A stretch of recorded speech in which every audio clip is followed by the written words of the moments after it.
Everyone to IRI. I am Gretchen Burkle, Director of IRI's Africa program here, and I'm very delighted to see you all here for an important conversation on Somaliland and our democratization strategy. IRI has been working in Somaliland since 2001. Our work primarily focuses on working with political parties and political associations, and also with the National Parliament, where we have done some pretty exceptional work working on issue-based caucuses around healthcare, green issues, and capacity within Parliament. So we're very happy to have you here. The goal of our democratization strategy was really to have citizen engagement and input into the efforts that we can achieve on building a stable and more democratic Somaliland. So it was a unique endeavor for us. It is what I think one of the most comprehensive evaluations of this sort. And I've been doing democracy and governance work for about 15 years, and I really haven't seen a document as thorough as this. And I'm particularly happy that we were able to do it on Somaliland, a country of, or a region of very strategic importance for us. We have three panelists with us today, and I'll make some introductions first, but I don't want everyone to keep enjoying their lunch, please. We're going to begin with Liz Lewis, who is with our Office of Monitoring and Evaluation. Liz joined IRI in 2007, where she was a program officer on Uganda, Zimbabwe, and Somaliland. 2 years ago, she transitioned over to our Office of Monitoring and Evaluation, which provides support to the Institute at large.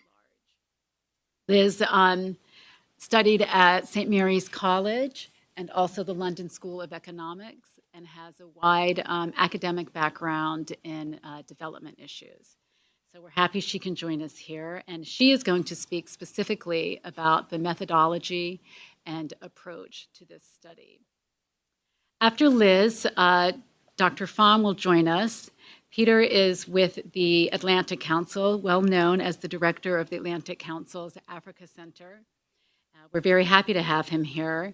He previously was with James Madison University as a professor and also served with the National Committee on American Foreign Policy. Peter is a prolific author, has published more than a dozen books, including most recently Somalia, Fixing Africa's Most Failed State. And I also wanted to point out that Peter brought over a recent piece that he has done on Somaliland, and we have it over on the side table, so I encourage you all to take a look at that. Peter also has participated in several IRI election observation missions, and he's always been a very great support to us, so we're very happy to have him here. I asked Peter to talk specifically about Somaliland. He took part in this study as one of the persons who were interviewed, and so I believe we'll have some good insight for us on this approach. And thirdly, I would like to introduce Lang Schiermerhorn. Ambassador Schiermerhorn is a distinguished former member of the Foreign Service, serving more than 35 years, I believe. So quite an exceptional career. And she served as ambassador to Djibouti from 1998 to 2000. During that time, the year-long ARDA conference took place as well, which is something extraordinary to have managed.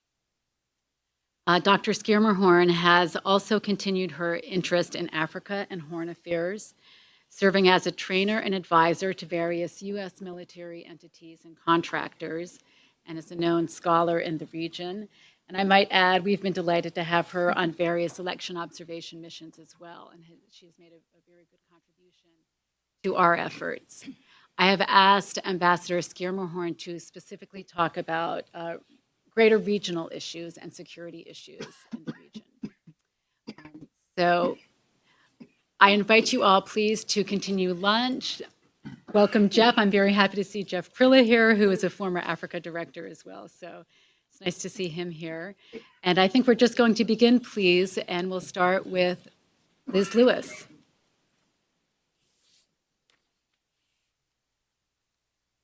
Hello, everyone. As Gretchen mentioned, my name is Liz Lewis. I'm from IRI's Office of Monitoring and Evaluation. I served as a member of the team that conducted the assessment that informed the strategy and then helped to draft the strategy. I'm going to talk to you today about the overall project that we embarked on, our approach and methodology, and then finally I'll just briefly touch on the recommendations of the report. Last year, IRI was asked by DFID, the UK Department for International Development, to develop a strategy to inform a coordinated approach by the international community to democracy and governance programs in Somaliland. To develop the strategy, IRI's Africa Division partnered with the Office of Monitoring and Evaluation. The strategy covers 5 strategic sectors for democracy and governance in Somaliland. Those are civil society, national and local government, parliament, political parties, and the media. It's important to note that security and justice sectors were not included as part of the strategy as they were examined under a separate DFID assessment. IRI subscribes to the evaluation principle intended use by intended users. We want research to focus on providing information to stakeholders and experts who can use the findings to affect change.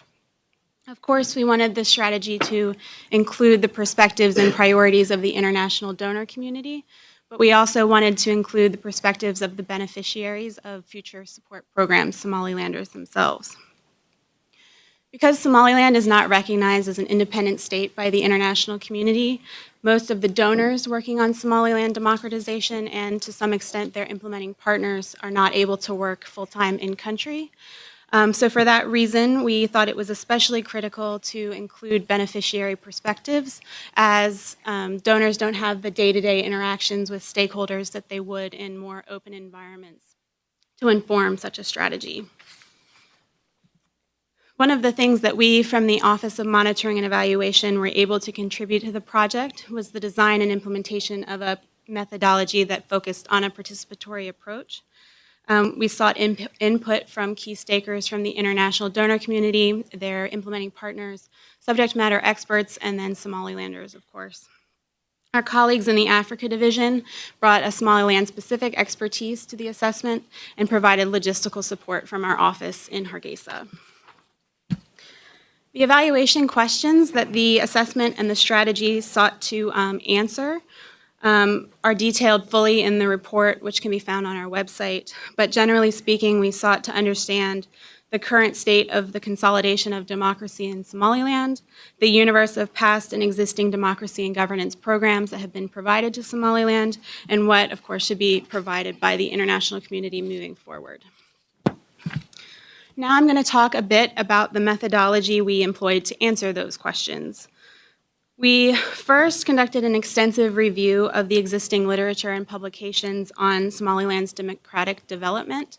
This ranged from academic articles to election observation reports to reports from past assessments and activities. Then we conducted an online survey of donors and their implementing partners to determine what had currently been provided in terms of democracy support and what had been provided in the past. The survey also helped to inform subsequent data collection efforts. Next, we conducted a series of in-depth interviews, which amounted to a total of 74 in Washington, D.C., Nairobi, Kenya, Addis Ababa, Ethiopia, and then in various locations in Somaliland. Those interviewed included representatives of international donors and their implementing partners, subject matter experts like Peter Pham here today from the Atlantic Council, and representatives from each of Somaliland's 5 sectors that were examined. Interviews were the primary means for us to understand the perspectives, expectations, and interests of the international community for future support. Next, we held a total of 8 stakeholder workshops in Hargeisa. Stakeholder workshops were held for members of the media, the national government, civil society, all 3 political parties, and local government officials from Western Somaliland. We had also planned to hold a workshop for local elected officials in the East, but due to general security challenges that happened to correspond with the week we were conducting the workshops, we weren't able to travel to Barao to conduct that workshop. To ensure that perspectives from local government officials in the East were included, our team in Hargeisa conducted in-depth interviews with those individuals at a later date. In order to guide the discussion during the strategy workshops, we developed a framework specifically for this project that included categories and subcategories to classify each of the 5 sectors' needs and priorities. The framework was developed based on IRI staff and members of the assessment team's expertise in working with these sectors around the world. This is, for example, the framework IRI developed for political parties. The sector categories and subcategories were designed to be exhaustive of the functions, activities, and organizational attributes of the sector. The internal organizational capacity category is highlighted here just so you can see it a little bit better. This one was highlighted because it was the priority category that the Somalilanders chose, but I'll discuss that a little bit more in the next few slides. During the workshops, participants from each sector first worked to develop and come to consensus to a medium-term vision for their sector. We did that so that we could frame discussion in subsequent parts of the workshop in a more direct way. Then using the sector frameworks, we asked participants to identify the barriers and constraints and then action items and entry points associated with each of the sector categories that were either restricting or would help advance their vision in that category. So using the political party example again, participants identified their challenges, action items, and entry points for the 5 categories listed here. Next, we led participants in an exercise where they voted for the categories that they thought were their highest and lowest priorities for international assistance, and then they prioritized their action items that were identified in each category, also by their highest and lowest priorities. Following the workshop, the assessment team, we classified those priorities or those action items according to each of the subcategories that's highlighted in yellow. The Somalilander participants never saw those subcategories, but we used them as an organizational framework for the report. Using the political parties example again, we can see that among the sector categories, they identified internal organizational capacity as the priority area for support for political parties. In red are the subcategories they also prioritize. So for the internal capacity category, you can see that, for example, internal party democracy was a priority that they identified. A complete discussion of the various priorities is included in the report. The next thing that we did in terms of data collection was we hosted a focus group discussion on June 25th with members of the donor community in Nairobi. The point of the focus group was to test the priorities that Somalilanders had articulated in the workshops against donor interests, so to match up what they had an interest in supporting. So now I'm just briefly going to tell you how we developed the report, and then we can move on to discussion from the other members of the panel. But the overall approach to the strategy document was to identify the opportunities for international donor support to democratic processes in Somaliland where donor interests and Somalilander priorities overlapped. So these areas of overlap and the subsequent recommendations we made fell into 2 general themes. The first theme was that international support should extend beyond electoral processes and provide support to democratic institutions and actors in the inter-election period.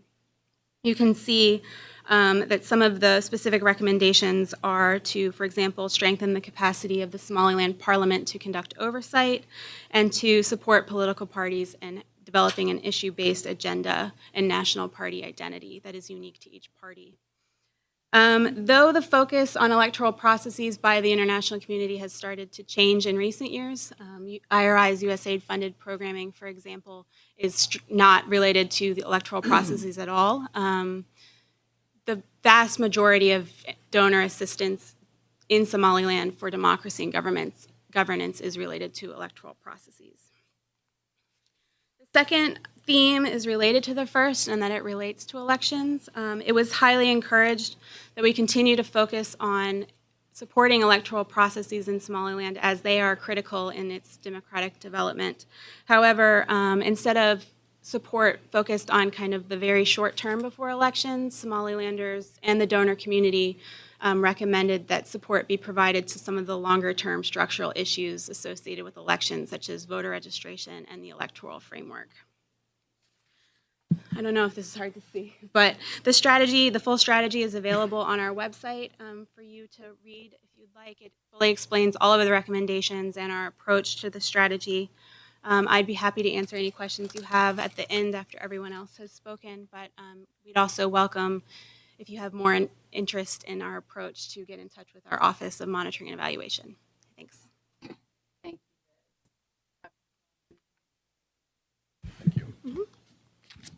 And thank you very much, Gretchen, for the invitation to do this event jointly with you and to speak here today. And I'm really delighted to be here. And my compliments to IRI and the team that pulled together with a very detailed report.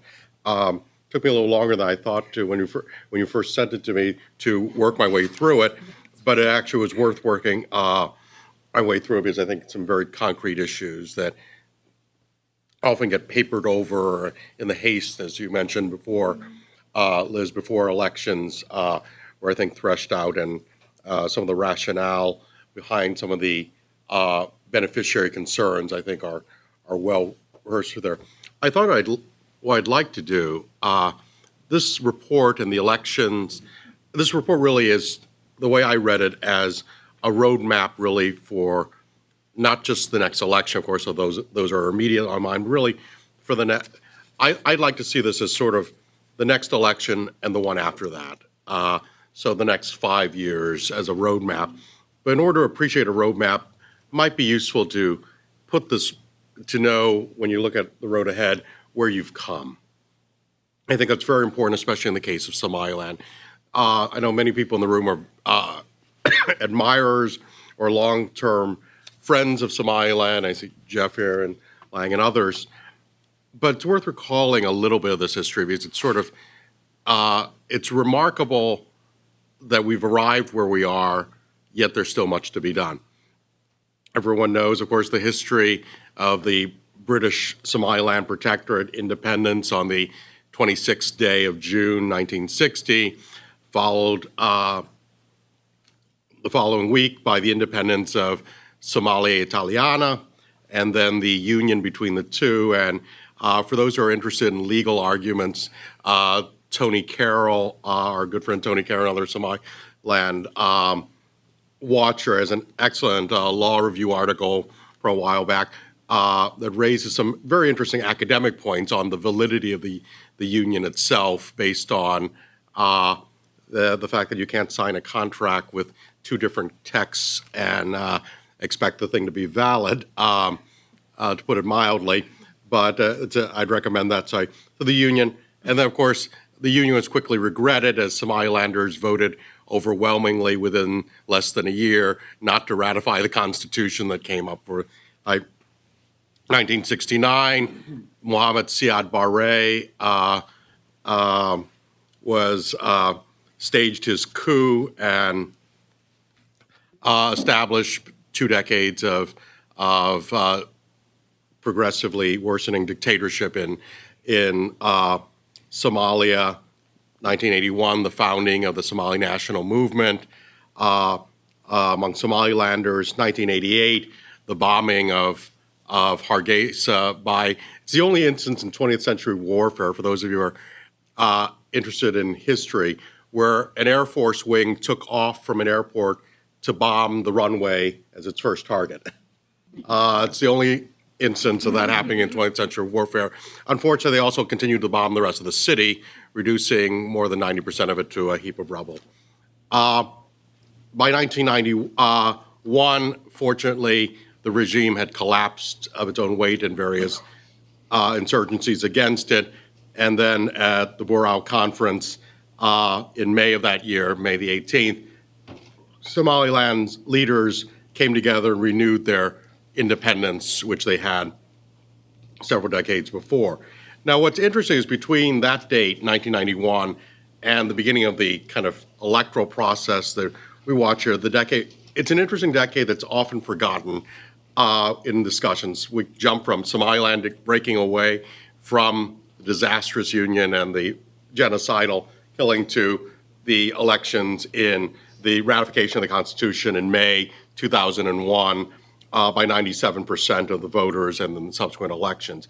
And I think that decade is important. A couple things happened.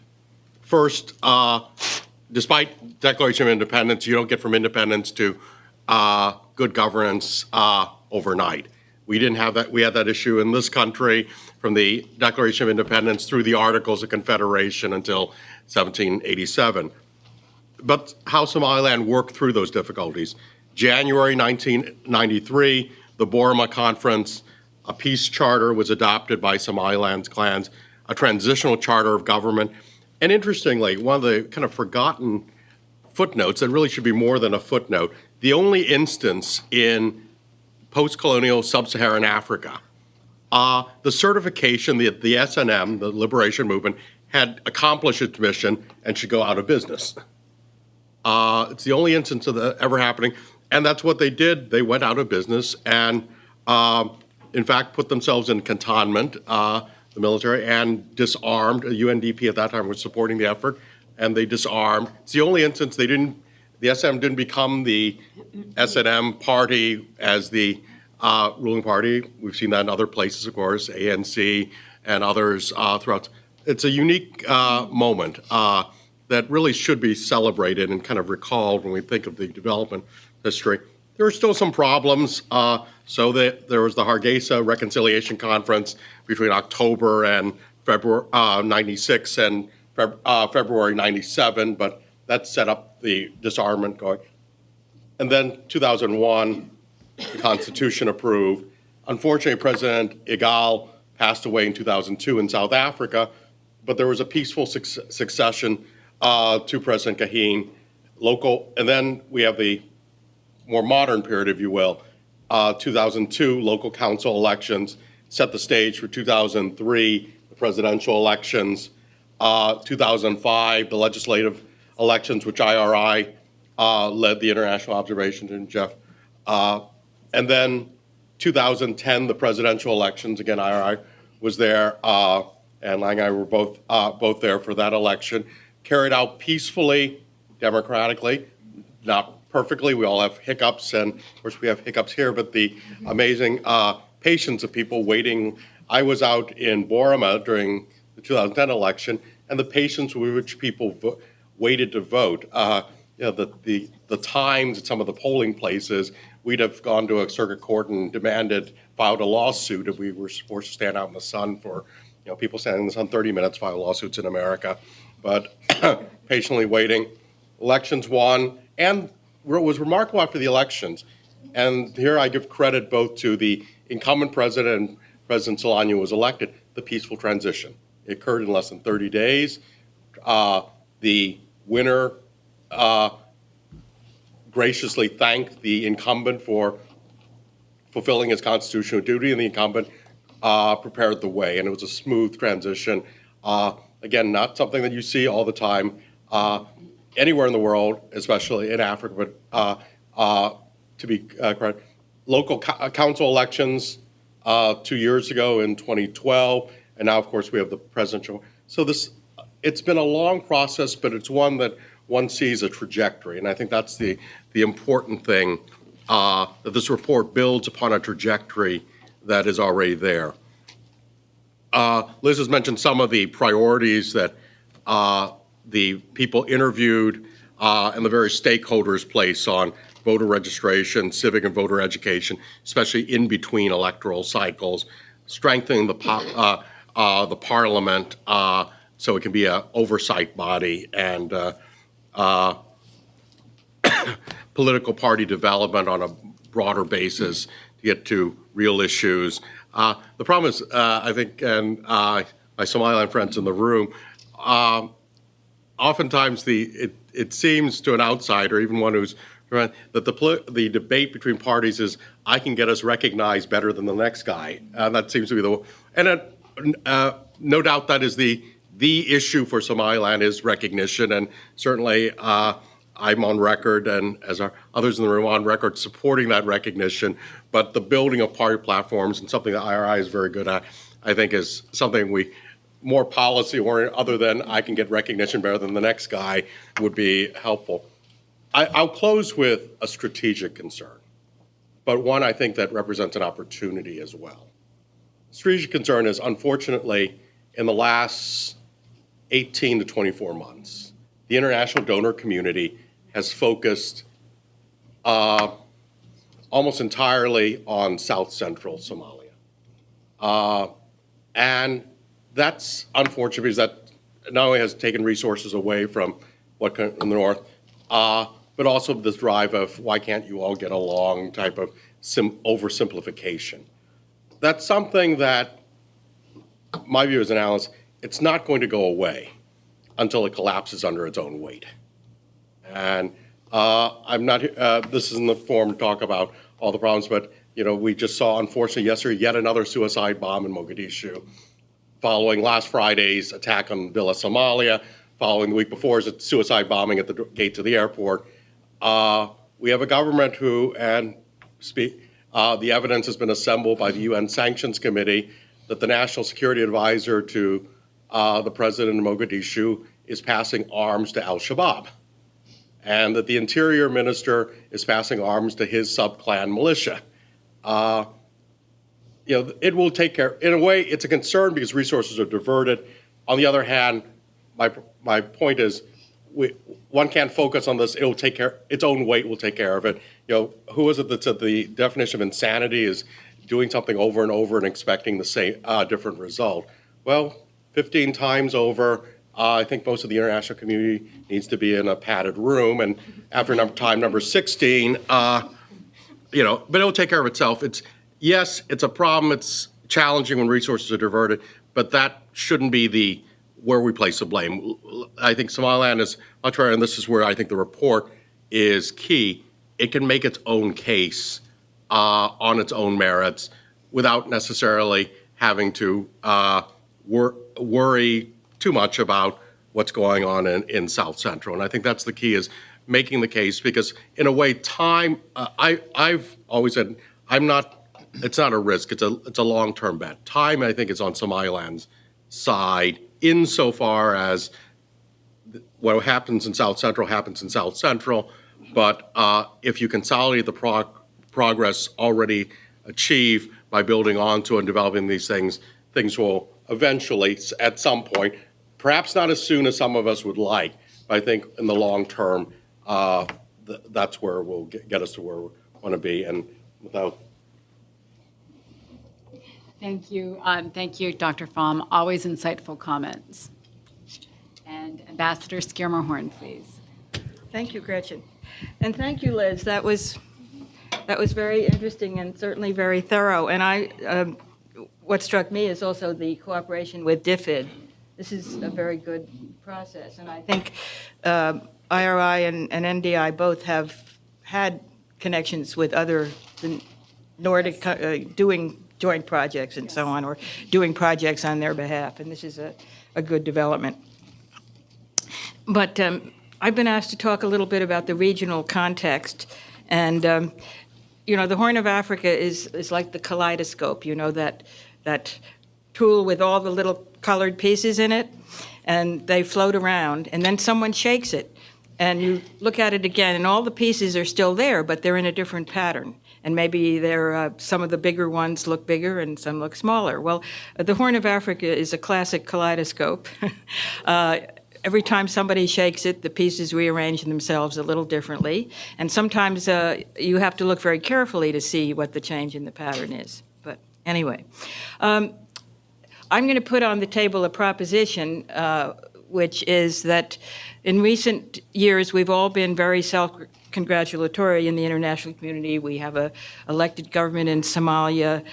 We have a peaceful change in Ethiopia without any particular fanfare. We set up a government came to being in South Sudan, et cetera. The trend is up, right? But I would put on the table that never in the last 20 years has the region been more fragile than it is right now. And you may not agree with that, but for a variety of reasons. And first, let's look at who the regional. We have the same regional players: the United States, Italy, the UN, et cetera. We had Egypt in the past. At the moment, they're preoccupied, shall we say. But we have a lot of new players now, especially in the last couple of years. We've noticed South Africa has been active for some time, but now we notice here's Djibouti signing an agreement with the Russians. The Chinese are everywhere, et cetera. We have the same regional issues, but the role that they're playing and the magnitude of what is going on with them has changed too. We have the regional issues that affect at least two and probably more of the region. And for purposes of discussion, I'm talking about the Horn and within the IGAD framework. Some people would define it with more and with or less, but anyway. So we have regional issues. Very important one, Nile Basin and water for everybody, really, because it's not just an Egyptian, Ethiopian issue, it's an Ethiopian, Somali issue, et cetera, et cetera. We have, of course, the emphasis on counterterrorism now as a way, in terms of justice and law and order, it's focused on a particular element, CT. We have the problem of remittances, which is related to the counterterrorism effort. Now it's much more difficult for remittances to be delivered to certain people, particularly in Somalia. This is a great problem, both for the diaspora who wants to remit and for the people who need to receive that. Refugee problems are tremendous, not only based on the Somalia issue, but Eritrea, Sudan, et cetera. Human trafficking is taking an increasingly bigger profile. We have a great rise we've always had people in the business community and people on the ground hoping that oil and minerals will be found and will be found in quantities that will allow them to be exploited to the benefit of people. That is ramping up tremendously, and there are already some negative fallouts from that.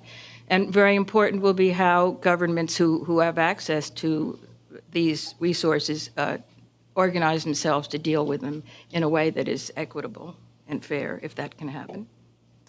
Piracy is there, but that's a subset of the whole economic poverty issue. We have in some countries, notably Kenya, but also to some degree in Ethiopia, the rising expectations of a developing middle class. But we also have, from looking at the work of the international community and the emphasis on governance and democratization over the last 20 years, the models that have been put on the table for constitutions are really not answering the needs of people. And I say that particularly with respect to Somalia. Again and again, as you said, the padded cell is calling here. Again and again, whenever they're going to constitute a new Somali government, the model is a strong president. Now, this is too much reminiscent of the big man. In my way of thinking, they ought to be emphasizing a strong prime minister who has some responsibilities and some pressure to meet those responsibilities in ways that a strong presidential model doesn't have. But we can't seem to get away from that. And that's partly a United States issue, because we tend to think that's what we have, so we think that's good. And it is good sometimes, but not always and not for everybody. The parliamentary countries in this, and the British, I mean, they've taken a back seat to pushing this a bit. So we also have now an idea, and this goes back a good long time in Somaliland. The issue is 20 years now. Do we have building blocks which implies federalism or not? And we've pretty much said, okay, nothing else has worked. We've got to go with the federal model. And maybe, but it's a very difficult thing to do, because when people talk about it, they do not include the very element that you must talk about when you talk about federalism, and that is, how are you dividing the financial responsibilities and resources? It's not just the governance of how do you divide the political pie. That's the key thing, and that's, as we're seeing in Sudan, too, in that element. So what are the results of all these moving pieces changing around? One is, I think that we may be on the verge of, unfortunately, a remilitarization of the area, reminiscent a bit of the Cold War, hopefully not reminiscent of all of that. We now have a lot of people talking about setting up real, not just the visit from the general once a year, but setting up people and places in the areas. Particularly, I see Djibouti has signed some kind of agreement with Russia now, and so on. It's all over. The Japanese even talked about putting some troops somewhere. So this is not a good development. And of course, in my view, of course, it's all predicated upon or rationalized as counterterrorism. 9/11 has done a tremendous amount of damage in a lot of ways. So we have that potential in the guise of counterterrorism. And what it means is the profile of the United States now in the region is from the view of people on the ground, is totally focused on counterterrorism. Now, that is not actually true, but unfortunately, in the way that's cast in the media and so forth, that's the impression some people take away. And that's not good for us, for the region, or for our policy. And one reason other people are now coming into the field, it's like the elephant is dead on the field, and now all the people are coming around, is, I mean, the relative standing of the United States and what we have done and what we have not done. We've been passive in certain ways in the region that people would prefer to see us a little more active in, and we've been maybe too proactive in ways that they haven't liked. And one of them, again, is this CT thing. The drone policy is a tremendously divisive thing and creates a lot of bad will. And people justify in a way there isn't a lot of collateral damage. That may or may not be true. That's irrelevant because the people on the ground can always say there is collateral damage, and we have no way really of assessing that or confirming it or denying it successfully.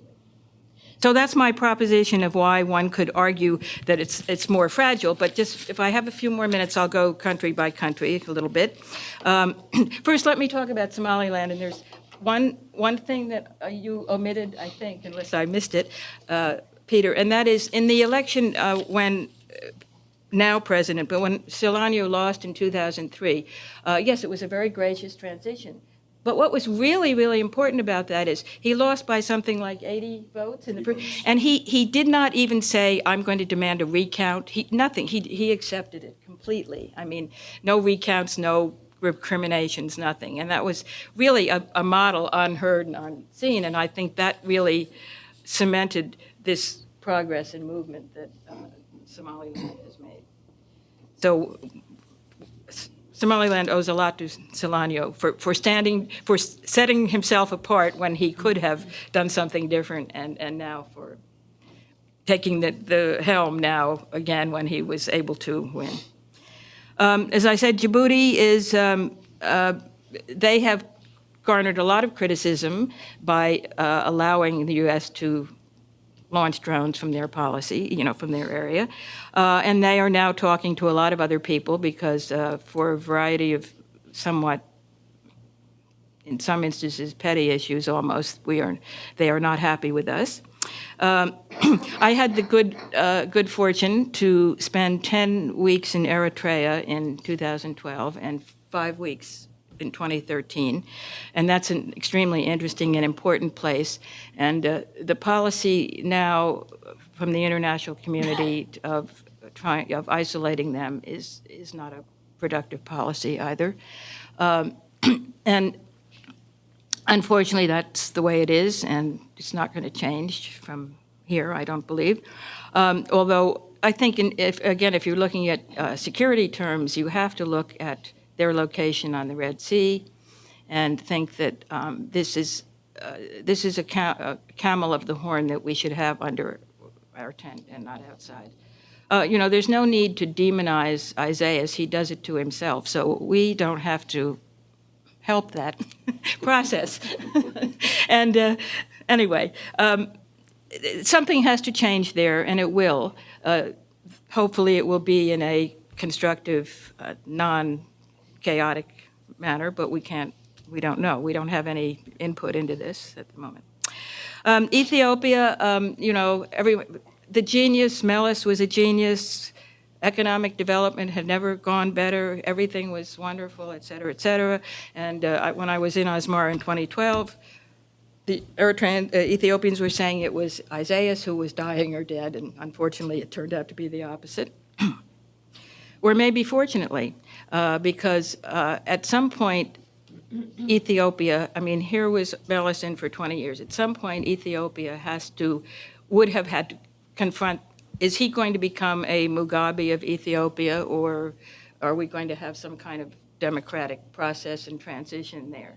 And in a way, this was forced on it. Now the issue is, can a prime minister without the charismatic presence and the ability to control events keep this whole mass of people together, 5 major ethnicities, a number of minor ones, and still the Tigrayan People's Party in charge with 8% of the population, and the graceful cooperation, shall we say, of the Amhara elite bureaucrats and so forth, who still run most of the ministries and whatnot.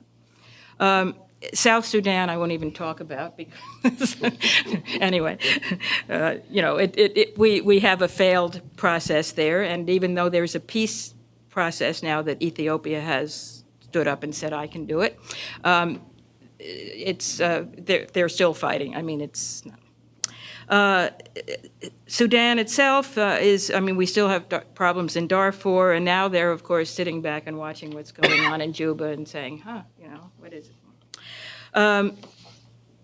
Somaliland, I really like what they've done. I think it's a brilliant stroke, and that is with pressure from the international community to talk.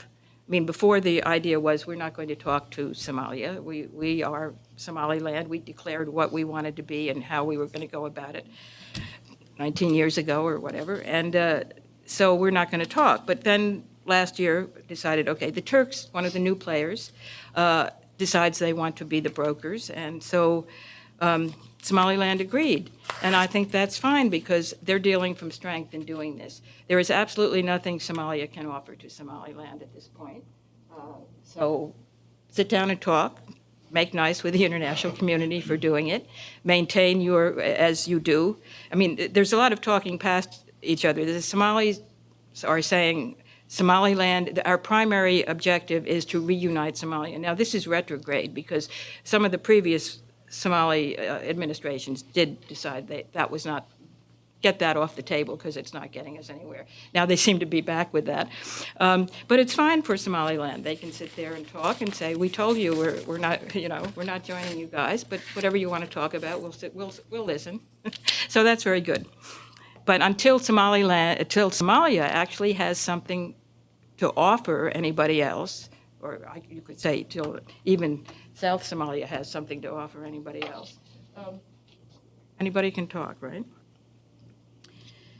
Uganda, now that's very interesting because there were signs even before Meles's disappearance from the scene that Museveni was throwing his weight around a bit and looking for ways to challenge Meles as a leader in the Horn. And now he's got more ground to do that, but he's going to turn into the Mugabe of the Horn of Africa too, I think.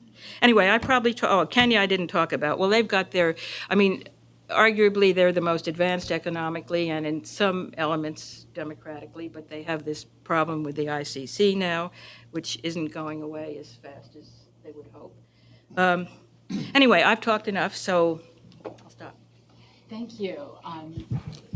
Thank you, and very important regional perspective to us, for us to consider. So I appreciate that very much, and thank you to all of the panelists. I also wanted to point out that we are streaming this on our website. So hello to everyone who is joining us online, and we will take questions and answers now. We have some microphones too. If you could just say your name and affiliation before you have any questions. Thank you.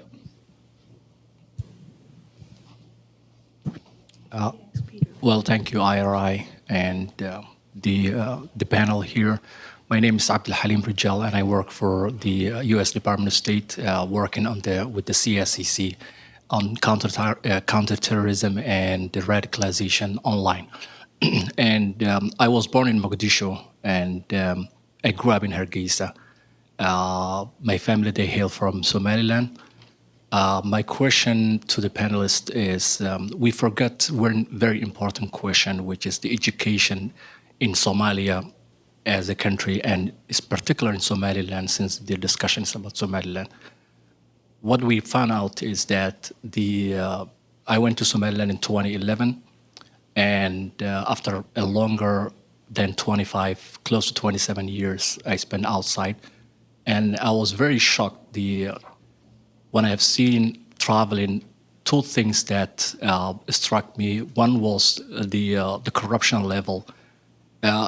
Landing at the airport, everybody has, like, I was traveling from Hargeisa to Borome to see my father, who was sick at the time, who spent more than 30 years working in Saudi Arabia. The reason I'm saying the education is the culture has changed in Somalia as a general, and in Somaliland in particular. People who are controlling education today are the people who came or got a lot of connection, money, support, and they has been idealized by the Saudi / Kuwaiti / Qataris, and we know the fact. There is no Western education as I grew up in the 70s in that region. So my question is why we are not going to concentrate on the education. Otherwise, we are going to be dealing with this problem for the next 30, 40 years, because we left that space for those countries I mentioned. And my second question for Dr. Pham is, the problem in Somaliland today, it's not about the people. People, they realize the problem, and they are the ones who are guarding Somaliland, not the government of Somaliland. It's fact everywhere you go, from Hargeisa, Bora, Berbera, and all that part. But what do you see today on the eastern part of Somaliland, which is unattended by the Somaliland, even army? The money that's used in that region is specifically the area that's controlled by the Khatumo / whoever who is creating a chaos in that region. And now Al-Shabaab, who are moving from South Central to Puntland area. Do you see that will be a destabilization in the region in the future? And thank you. Well, the question of education is interesting. First of all, I should say I've been to Somaliland 11 times. Most of them were when I was living in Djibouti, but 3 times since then. And while I was in Djibouti, as Gretchen mentioned, the ARTA conference was going on, and there were 2,000 or more Somalis who came and went over a period of 9 or 10 months. And I met many of them, and still hear from a number of them and so forth. But anyway, when I got back to Washington in January of 2001, and there was a round table, and what had happened, and I explained that we'd had an election in Djibouti, which was very important, and that we had this ARTA conference. Djibouti was taking a lead in reconciliation. And at the end of the discussion, the question to me was, what do you think is the single most important thing we should be doing? And I said, there's no contest. It should be rehabilitating the secular education system, which hasn't happened. I shouldn't say it hasn't happened on a governmental basis. There are private groups that have started universities and things. But that overarching government focus on primary education and then working up with that has not happened. Why it hasn't?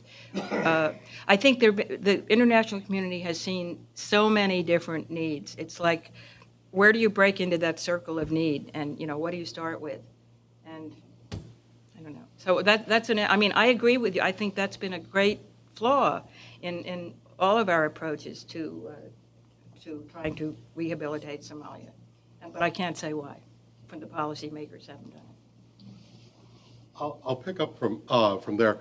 I think I agree with everything and the ambassador has said. I think part of the problem is larger than the Somaliland. issue. It's a great problem in foreign assistance.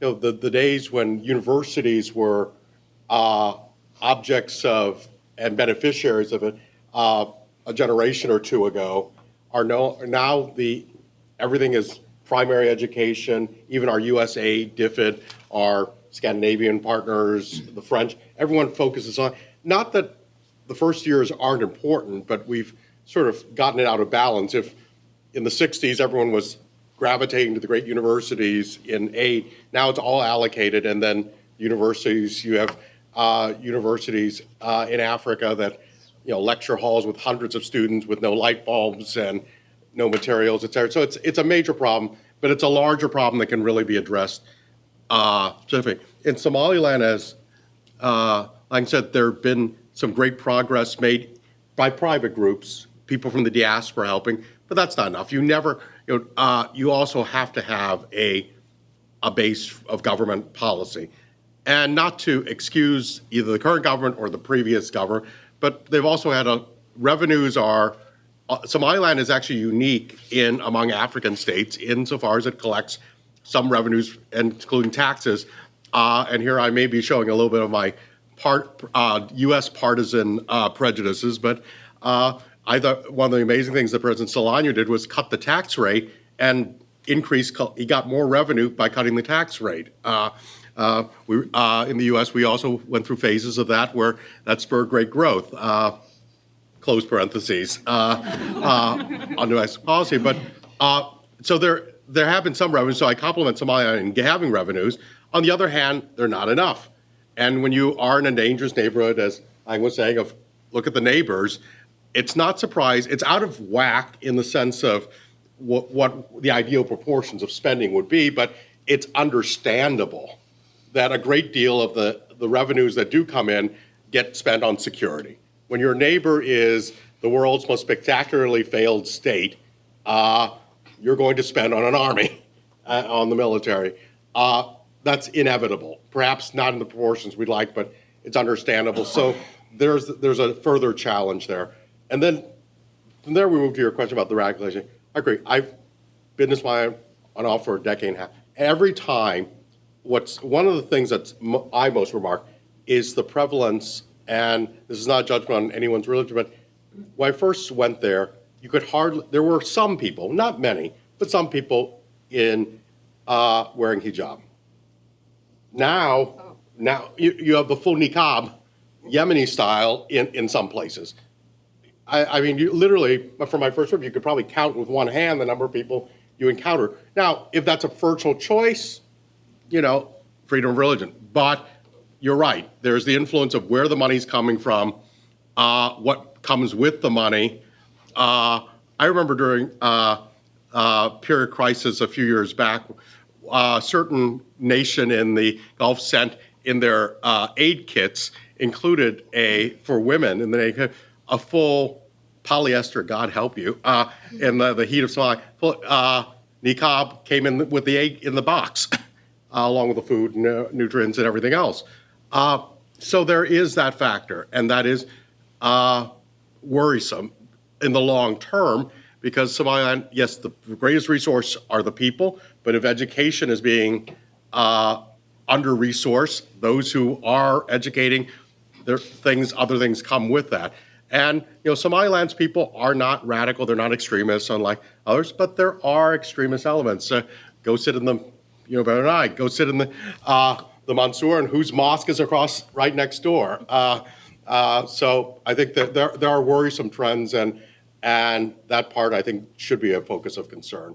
I think that the international community does take Somaliland for granted and does so at its own peril. Thank you.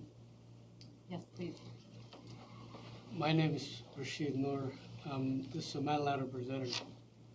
My name is Rashid Noor. I'm the Somaliland representative in the U.S. First, I'd like to take, Gretchen, if you don't mind, just a minute to just make a quick comment. I want to thank the IRA for taking the opportunity to make this study and create awareness about Somaliland issue, and not only this, but also for IRI to support Somaliland in the last more than a decade. We are very grateful for that. I also want to thank the Friends of Somaliland, Ambassador Shermaran, Dr. Pham, all of you. We are very grateful for speaking about Somaliland, and not only the things that are good about Somaliland, but also the things that Somaliland needs to address. I think those are, we're very grateful to hear those things. One quick question I have for Liz. Liz, thank you to you and to your team for this study. But one quick question I have for you is, when you were speaking with the donor nations and the folks from the international community, if you will, was there any interest?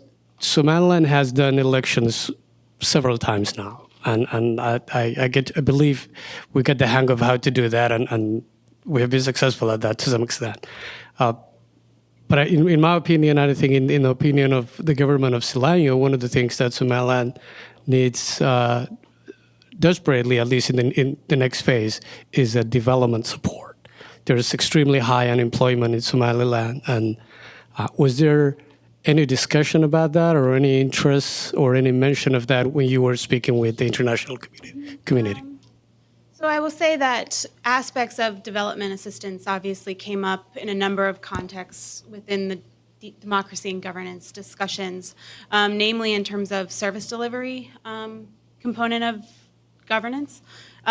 Speaking to the comment previously, education came up in a number of contexts, infrastructure came up in a number of contexts. So yes, it was discussed. I think focused because we were narrowing it more toward the specific sectors and where they internally would require support. It was not the forefront of the discussion, but it did come in various elements in terms of what specifically assistance would look like. And we did speak with some of the representatives of the community that focus on infrastructure projects and kind of more of the development side with that bring in a governance angle. So it was discussed, but it wasn't the primary focus. Since we have the M&E expert, thank you. Bronwyn Bruton from the Atlantic Council. Thank you for your comments, Elizabeth. I really appreciated it. And I'm sorry to throw kind of a hardball at you, but I'm an inside player in this particular baseball game, so you'll forgive me. I've been working tangentially with IRI on Somaliland for about 10 years now. And one of the things we always see, always repeatedly, on the list of objectives, not only for IRI, but for any organization that's working in Somaliland, is the differentiation of party platforms for the various parties. And I have to say that when I, as a member of the Atlantic Council, am conferring with colleagues about what we can do best in a particular area, we always ask, what's our strategic strength? What do we do well? What do we do better than other people? And it surprises me that in this assessment, there didn't seem to be a lot of consideration about what the international community does well. How are we equipped to best support Somaliland? And it particularly strikes me that this is one area where there's been very little progress, in my view, over the last decade. And I wonder, were there discussions? Was there feedback on the part of the Somalilanders? So what we wanted to avoid, I think, in terms of developing this strategy was assessing past successes and failures. So on that sense, I mean, we did ask, particularly in the survey that we fielded and in our interviews, we did ask perspectives on what implementers and donors had thought had worked well previously and what had not, what shouldn't be continued to be supported. But that was kind of a self-assessment, and we didn't engage in any evaluation of performance, I will say.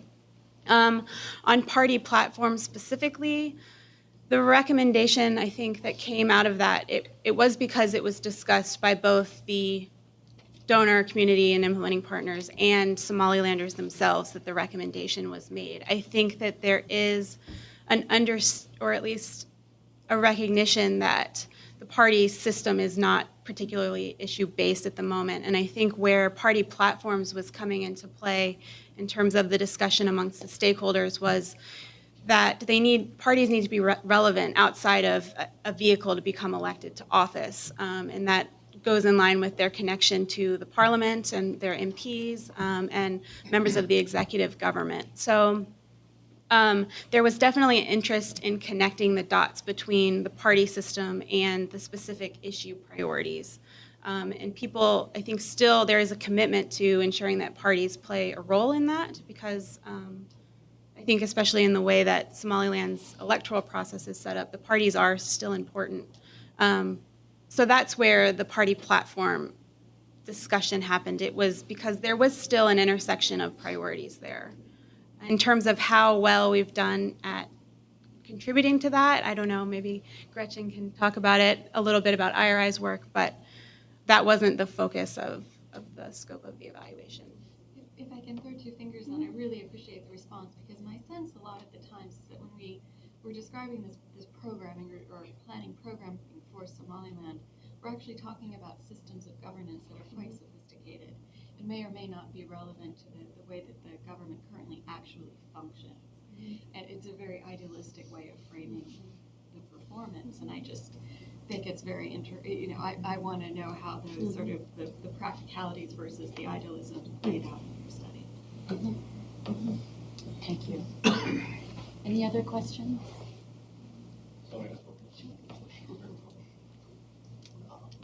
Dr. Pham, maybe he forgot my question about the eastern portion of Somaliland. The reason I'm saying that was because the Puntland president, in his latest trip to Ethiopia, he was asked the question of where Khartoum state will be in terms of, because the folks who start, some of them, they are part of the legislators and the ministers in his new cabinet. So the reason he said, and here's what he said.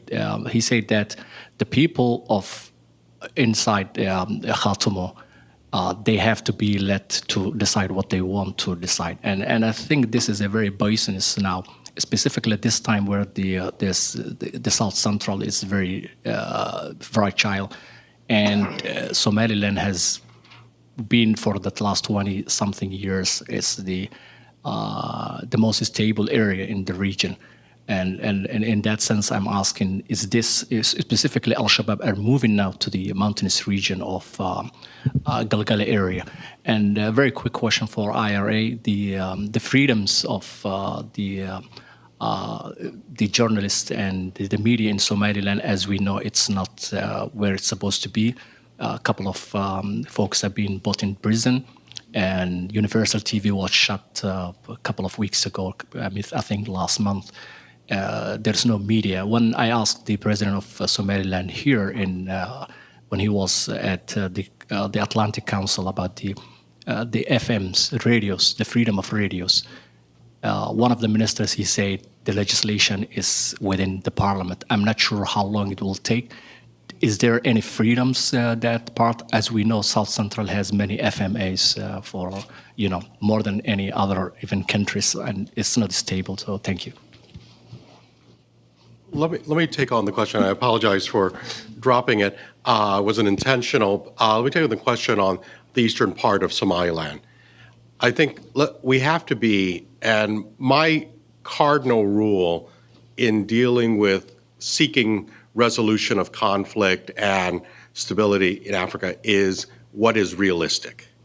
And what is realistic is it is already a push, although it's been acknowledged, it's already a push to get the African Union to even consider, much less act upon, but the idea of Somaliland being independent and recognized. At least we have the two reports from the African Union Commission, the one by Patrick Bazamaka and the one by Orestes Mwencha, the two successive deputy chairpersons of the commission, which acknowledge that Somaliland is a unique case because of the independence on 26 June 1960. It doesn't break the Addis Ababa rule of redrawing colonial borders because Somaliland was independent within its borders, even if only for a week. That is a political decision, not a legal question. And even that, they have not acted on the political question, but at least they acknowledge it as such.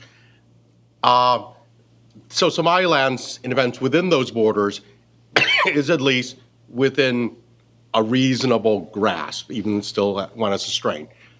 The African Union is never going to consider redrawing without mutual consent, internal wars, because if you open that can of worms of this group, because they have relatives or clansmen or fellow ethnic on the other side of the border, the map would be entirely scrambled. We wouldn't have 54 states in Africa. We would, we would look like the Holy Roman Empire in the last days of that entity with 800 and some odd entities before the Treaty of Westphalia.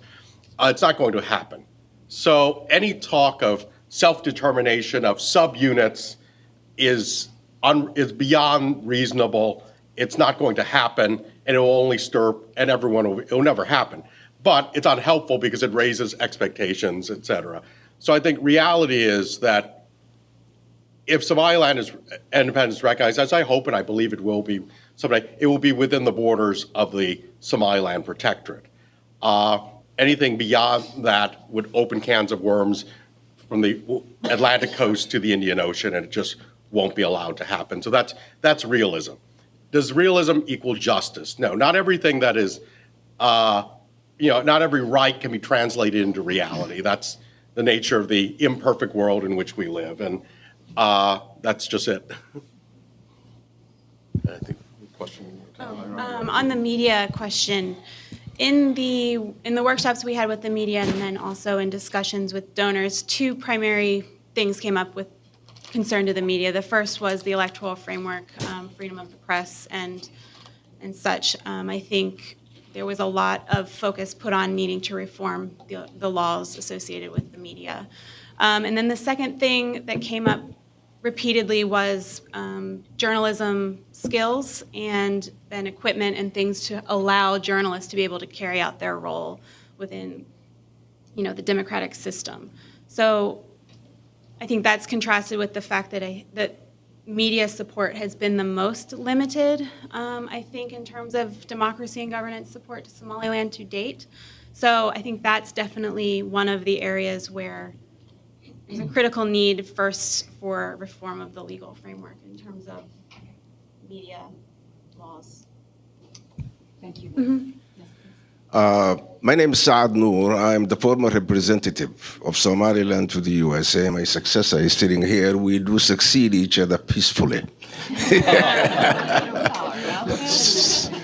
So I'm trying to respond to what Mr. Abdul Halim Hujali, I guess, has been saying here. And also would like to say a word about IRI and its relationship with the Republic of Somaliland. First of all, let me begin with the IRI. I was here at the time representing the nation when late President Mohammed Ibrahim Igal requested the State Department to have some kind of non-diplomatic representation in Somaliland, especially in view of what was coming up at that time, which was the Constitution, the referendum on the Constitution. It took us some time, as a matter of fact. State Department was very reluctant. Eventually, the State Department decided to look into the idea. And as a result, the first group that went to Somaliland from IRA come as a result of that kind of acceptance, as a matter of fact, thoughtfully really done. President Igal, unfortunately, passed away before the first group, led by Mr. Krila, who was sitting here next to me, was leading. I remember coming here for 3 days, sitting with them and giving them some kind of information. And then I prepared their whole schedule in Hargeisa with the presidency. That is for the IRA, and I salute the IRA. As a matter of fact, for that, they have been doing a fantastic job. This institution is a friend of Somaliland. The other thing I would like to mention to Mr. Hujali, I think that Mr. Rijal? Yeah. Yes. There is no mileage actually in talking about certain things that is happening in Somaliland when it comes to a group called themselves the Khatuma group. There is no Khatimo actually land in Somaliland. It's a part of the Seoul region. If the people who are in that place are trying really to get some kind of equity, which they may deserve, They do not go about secession or saying we don't belong here. There is no mileage in that. They will get nowhere. And the name Khatumo is just misnomer. It doesn't exist in the reality of Somaliland. That is one thing. The other thing that he did mention is about education, and apparently, although he did not make it very clear, he was trying to say, I mean, the way I saw it, that there is Islamism that is having its negative influence on education. Which education, I don't know. If he is talking about Quranic schools, yes. If he is talking about certain primary education, maybe. The government does not have enough money to build schools and classrooms and to have money for teachers. So the money that is coming from Saudi Arabia, for example, the United Arab Emirates, or from Kuwait, could be of help, provided that the people who are using those funds should be guided by the state itself. However, there are sometimes certain, kind of mistakes here and there. Some people do what they want to do. But other than that, we're not talking about Somaliland's higher education. There is no Salafism or Islamism. As such, we're not talking about secondary schools. Maybe he's talking about that area, that primary education. But look, everywhere in Africa, in sub-Saharan Africa, especially where there are Muslims, that kind of a problem, I mean, take Boko Haram, that kind of a problem is happening, but in Somaliland, if it's there, it's under control and to the minimum. Thank you. Thank you. Yes, and let's get a microphone for you too.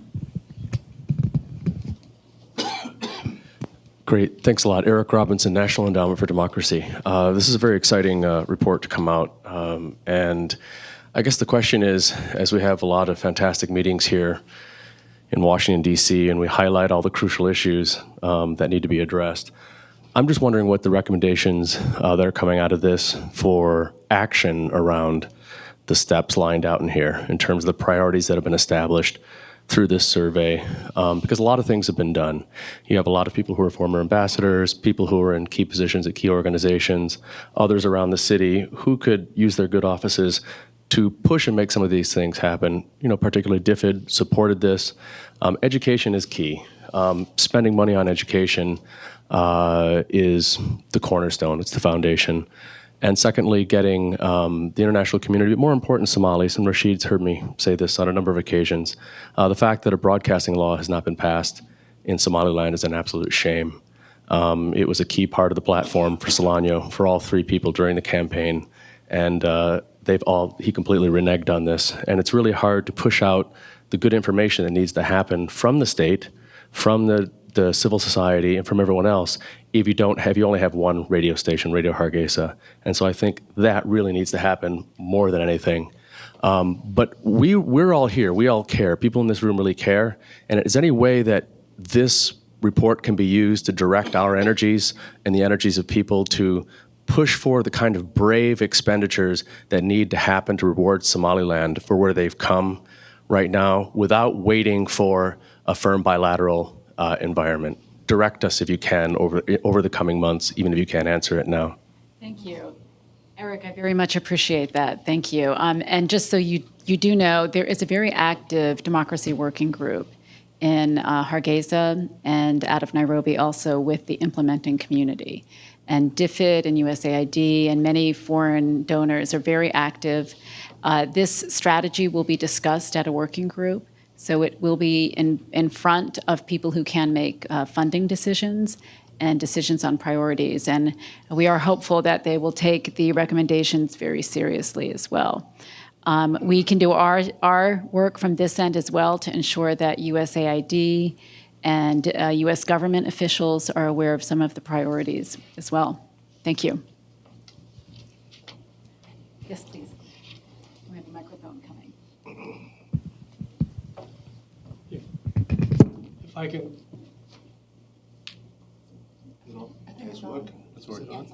Yeah, if I can go back to just a couple of points. One of them is education. I want to mention one. Oh, it is on. It seems to be on. It's better. Oh, low battery. I think we're small enough. You can hear me. I want to go back to just quickly a couple of points. One is the education, and I agree education is extremely important. I want to quickly mention something Lane's administration has done about education, which I believe in the short term that this administration existed, I do believe made extreme difference, if you will. Primary education prior to Lane's administration coming in power was not free of charge, especially government schools. That's what I mean. The families have to pay money to send their kids to schools. This administration have made that free of charge. And the direct result of that has been within the first 12 months, the experience has become the students have almost doubled. And quite frankly, the government was forced to hire almost more than 3,000 teachers simply to be able to support. And a lot of the new students were girls, because the families were making the choice to send the boys to school when they weren't able to afford to send all their kids. So I think there is wide understanding in Somaliland that education is important. The fact that all education is not free is simply lack of resources. I wish the resources were there in Somaliland, but I think we all know that's just not a reality today for Somaliland. The second thing I want to quickly mention is the radio. Privately owned radio stations, as my friend mentioned, and I believe there's a freedom of press in Somaliland. Does it have challenges? Absolutely. There is very vibrant newspapers, but there is no privately owned radio stations, and that is a fact and a challenge that Somaliland has been trying to resolve. There is a couple of legislations that didn't go anywhere. I'm sure this administration and the previous administration both would have liked to get that quickly and made it reality. It just hasn't happened. It's not a lack of effort, and maybe it's not as quickly as myself and my friend wants it to happen. But the challenge is noted. It is 9 years, but it's still coming. If that's the one quick item I want to mention is my friend mentioned the TV station Universal. I want to quickly mention that the Universal TV is a channel owned in Mogadishu. When they were coming to Somaliland to operate, there was a clear agreement between the Somaliland government and that TV station. There was an agreement in order for them to operate in Somaliland, they have to meet certain guidelines. The locally owned channels don't necessarily have the same channels, but the reality is, given some of the issues in the region, there were sovereignty issues where there were disagreements. Is it fair? From my perspective, it is. That's what I wanted to mention about that. Thank you. Okay. Thank you very much. I want to thank our panelists for joining us, some very insightful comments, and we greatly appreciate your attendance today. Thank you. I also wanted to say it was an honor to co-host with the Atlantic Council. So we were very delighted to do that. And I also wanted to thank Sam Fishman and Emily Buell from our staff for our help today. Good to see you all.